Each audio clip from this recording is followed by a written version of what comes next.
Masyiral muslimin rahimakumullah. Dari atas mimbar, khatib berwasiat kepada kita semua, terutama kepada diri khatib pribadi, untuk senantiasa berusaha meningkatkan kualitas keimanan dan ketakwaan kepada Allah Subhanahu wa Ta'ala dengan cara melaksanakan semua kewajiban dan menjauhkan diri dari seluruh yang diharamkan. Kaum muslimin rahimakumullah, dalam kesempatan khutbah pada siang hari ini, khatib akan menyampaikan khutbah dengan tema pentingnya menjaga amanah ilmu. Masyiral muslimin rahimakumullah, ilmu adalah sesuatu yang Allah titipkan kepada kita. Karenanya kita wajib menjaganya dengan penuh amanah. Amanah pada ilmu artinya kita cari ilmu itu dengan cara yang benar, kita pahami dengan pemahaman yang benar, dan kita sampaikan dengan benar. Mencari ilmu dengan cara yang benar artinya mempelajari ilmu itu dari guru yang terpercaya dan memiliki sanad keilmuan yang bersambung kepada Rasulullah SAW. Memahami ilmu dengan pemahaman yang benar artinya memahami ilmu itu sesuai dengan pemahaman para ulama Ahlus Sunnah wal Jamaah. Dan menyampaikan ilmu dengan benar artinya ilmu yang telah dipelajari disampaikan sesuai dengan apa yang disampaikan oleh para ulama, tidak ditambahi, dikurangi, atau diselewengkan. Menjaga amanah harta adalah penting, tapi menjaga amanah ilmu jauh lebih penting. Sebaliknya, memperlakukan ilmu dengan tidak amanah, khianat pada ilmu, dampaknya jauh lebih besar dan berbahaya daripada khianat dalam masalah harta. Kita sering disuguhi berita tentang kasus penipuan yang dilakukan oleh sebuah toko online dengan diiming-imingi diskon sampai dengan 90%. Korbannya mencapai ratusan orang. Kerugian ditaksir tidak kurang dari 17 miliar. Inilah contoh khianat pada harta, tidak memperlakukan harta dengan amanah. Dampak yang ditimbulkan sangat besar. Khianat dalam masalah ilmu, dampaknya bisa jauh lebih berbahaya. Khianat dalam masalah harta memang dapat menimbulkan banyak kerugian, tapi kerugian yang diakibatkan hanya bendawi dan duniawi, yang sifatnya hanya sementara. Sedangkan kerugian yang diakibatkan khianat pada ilmu kaitannya dengan ukhrawi dan bisa menyebabkan kesengsaraan yang sifatnya abadi di akhirat. Hadirin jamaah salat Jumat yang berbahagia, seseorang yang tidak amanah dalam masalah ilmu bisa menjadi sumber bencana bagi orang banyak. Menyampaikan ilmu secara serampangan dan hanya berdasar hawa nafsu adalah salah satu bentuk khianat dalam masalah ilmu. Hal itu dapat menyebabkan banyak orang terjerumus dalam kesesatan, dan mungkin saja ribuan orang akan keluar dari Islam dan mati dalam keadaan tidak membawa iman. Hadirin rahimakumullah, oleh karena itu kita diingatkan dan diwanti-wanti oleh Allah Subhanahu wa Ta'ala agar tidak menyampaikan sesuatu yang tidak kita ketahui. Allah melarang kita untuk mengatakan sesuatu tanpa dasar ilmu dalam firman-Nya, maknanya, dan janganlah engkau mengucapkan perkataan tanpa dasar ilmu. Quran Surat Al-Isra ayat 36.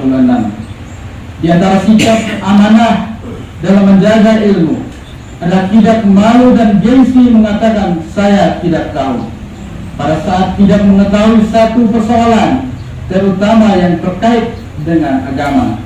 Apa yang dilakukan Imam Malik bin Anas bisa menjadi teladan bagi kita semua.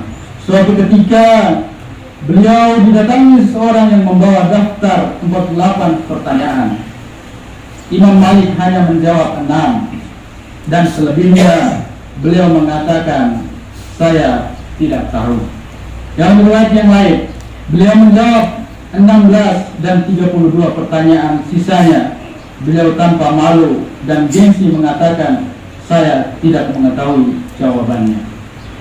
Imam Malik adalah pendiri mazhab Maliki, guru dari Imam Syafi'i. Beliau berjuluk imamu dari hijrah, pucuk pimpinan para ulama kota Madinah. Beliau tidak hanya berhasil mencetak para ulama besar sekaliber Imam Syafi'i, di samping itu dari madrasahnya lahir pula para wali besar sekaliber Imam Zun al-Misri, Sauda bin Ibrahim, yang salah satu kata mutiaranya dalam akidah selalu didengungkan dan digaungkan oleh para ulama ahlu sunnah wal jamaah dari masa ke masa. Mahma tasawwarta bibalika wallahu la yasbihu zalik. Ya, artinya apapun yang terbayang dalam benakmu, maka Allah tidak menyerupai itu. Jika ulama setingkat Imam Malik saja sama sekali tidak merasa malu dan gengsi mengatakan saya tidak tahu, kenapa kita harus merasa kehilangan harga diri untuk mengatakan tidak tahu dalam hal-hal yang memang kita tidak tahu. Sok tahu, terutama dalam masalah agama, hanya memberikan keuntungan sesaat yang sebenarnya tidak ada manfaatnya sama sekali, baik di dunia maupun di akhirat. Sok tahu atau mengaku tahu padahal tidak tahu dalam masalah agama hanya akan menimbulkan kerugian baik bagi diri sendiri maupun bagi orang lain. Seseorang yang menjawab pertanyaan seputar agama tanpa dasar ilmu akan dijauhkan dari rahmat Allah, dilaknat oleh para malaikat, langit dan bumi, dan terjatuh ke dalam salah satu dosa besar. Baginda Nabi menegaskan, maknanya barang siapa berfatwa bicara agama tanpa dasar ilmu, maka ia dilaknat oleh para malaikat di langit dan di bumi. Hadis riwayat Ibnu Asakir. Masyiral muslimin rahimakumullah, janganlah karena malu dan gengsi kepada sesama makhluk lalu kita tidak malu kepada Allah. Semestinya kita lebih malu kepada Allah daripada malu kepada sama makhluk. Rasa gengsi dan malu kepada sama makhluk tidaklah bermanfaat sama sekali di akhirat. Anggapan dari sama makhluk bahwa kita alim dan banyak ilmu tidak akan melapangkan rezeki dan menunda ajal kita. Sebaliknya, jatuhnya harga diri kita dalam pandangan makhluk yang disebabkan kita berterus terang mengatakan tidak tahu dalam masalah agama tidak akan mengurangi rezeki dan mempercepat ajal kita. Allah yang memberikan rezeki kepada kita. Rezeki kita sudah dijaga oleh Allah, Sang Maha Pemberi rezeki. Rezeki kita tidak akan bertambah atau berkurang dengan sebab apapun. Ajal kita juga telah tertulis di Lauhul Mahfuz. Tidak akan bisa mempercepat atau ditunda barang sesaat pun dengan sebab apapun dan oleh siapapun. Masyiral muslimin rahimakumullah, demikianlah khutbah singkat pada siang hari yang penuh keberkahan ini. Semoga bermanfaat dan membawa barakah bagi kita semua. Amin. Amin ya rabbal alamin. Barakallahu li wa lakum fil Qur'anil azim.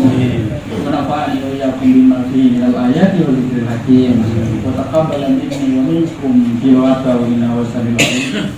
Aqulu qawli hadza wa astaghfirullaha ibadakum bagi saya muslimin wal muslimat wal mu'minina wal mu'minat wa sallallahu alaihi wa sallam.